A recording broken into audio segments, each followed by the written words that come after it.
pagi, salam sejahtera dan salam sehat untuk kita semua. Kembali lagi bersama saya Isabella Anissa Firena Manik dengan NPM C1B0180002. Nah, di sini saya akan melanjutkan video tugas MLKP, yaitu mengenai pasar modal. Pasar modal atau capital market adalah pasar keuangan untuk dana-dana jangka panjang dan merupakan pasar yang konkret. Pasar modal dalam arti yang sempit adalah suatu tempat dalam pengertian fisik yang terorganisasi, tempat efek-efek diperdagangkan yang disebut bursa efek. Adapun lembaga-lembaga yang terlibat di pasar modal, yaitu yang pertama Bapepam atau Badan Pengawas Pasar Modal. Tugas Bapepam menurut Kepres nomor 53 tahun 1990 tentang pasar modal, yaitu yang pertama, mengikuti perkembangan dan mengatur pasar modal sehingga efek dapat ditawarkan dan diperdagangkan secara teratur dan efisien, serta melindungi kepentingan pemodal masyarakat umum.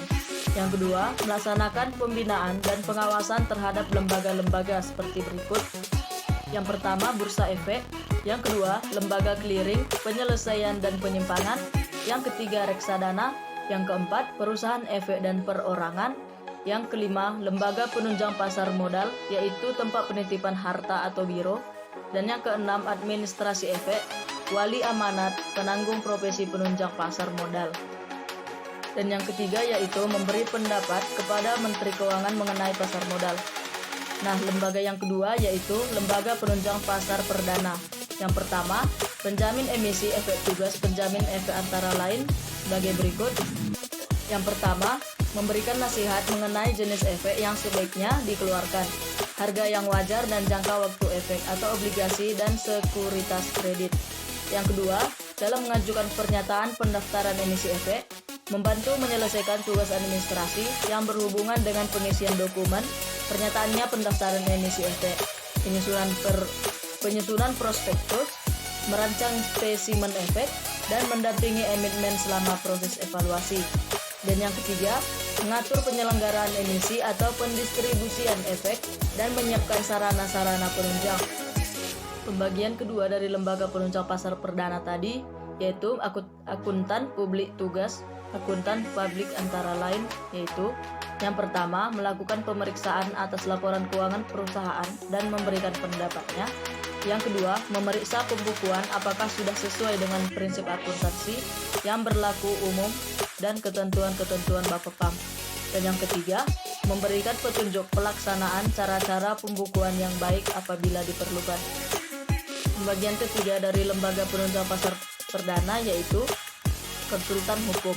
Tugas konsultan hukum adalah meneliti aspek-aspek hukum emiten dan memberikan pendapat dari sisi hukum tentang keadaan dan keabsahan usaha emiten yang meliputi anggaran dasar, izin usaha, bukti kepemilikan atas kekayaan emiten, perikatan yang dilakukan oleh emiten dengan pihak ketiga, serta gugatan dalam perkara perdata dan pidana. Pembagian yang keempat dari lembaga penunjang pasar perdana yaitu notaris. Bertugas membuat berita acara RUPS, membuat konsep akta perubahan anggaran dasar, dan menyiapkan naskah perjanjian dalam rangka emisi efek. Pembagian yang kelima dari lembaga penunjang pasar perdana yaitu agen penjual. Agen penjual ini umumnya terdiri dari perusahaan pialang atau broker yang bertugas melayani investor yang akan memesan efek, melaksanakan pengembalian uang pesanan, dan menyerahkan sertifikat efek kepada pemesan. Pembagian yang keenam dari lembaga penunjang pasar perdana yaitu perusahaan penilai. Perusahaan penilai diperlukan apabila perusahaan emiten akan melakukan penilaian kembali aktifanya. Selanjutnya yaitu mengenai proses pencatatan di Bursa Efek Indonesia. Proses pencatatan efek di BI dilakukan setelah pernyataan efektif oleh Bapepam dan emiten bersama dengan penjamin emisi telah melakukan penawaran umum. Maka yang pertama, emiten mengajukan permohonan pencatatan ke bursa sesuai dengan ketentuan pencatatan efek di BEI. Yang kedua, BEI melakukan evaluasi berdasarkan persyaratan pencatatan. Yang ketiga, jika memenuhi persyaratan pencatatan, Bursa Efek Indonesia memberikan surat persetujuan pencatatan. Yang keempat, emiten membayar biaya pencatatan. Yang kelima, Bursa Efek Indonesia mengumumkan pencatatan efek tersebut di bursa.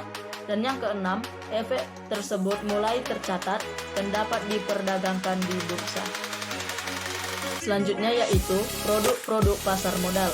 Yang pertama, reksadana. Reksadana adalah sertifikat yang menjelaskan bahwa pemiliknya menitipkan uang kepada pengelola reksadana atau manajer investasi untuk digunakan sebagai modal berinvestasi. Yang kedua, saham. Saham adalah selembar kertas yang menerangkan bahwa pemilik kertas tersebut adalah pemilik perusahaan yang menerbitkan kertas tersebut. Yang ketiga, saham preferen. Saham preferen adalah gabungan atau hybrid antara obligasi dan saham biasa. Artinya, di samping memiliki karakteristik seperti obligasi juga memiliki karakteristik saham biasa. Yang keempat, obligasi. Obligasi adalah surat berharga atau sertifikat yang berisi kontrak antara pemberi pinjaman dengan penerima pinjaman. Yang kelima, waran. Waran adalah hak untuk membeli saham biasa pada waktu dan harga yang sudah ditentukan.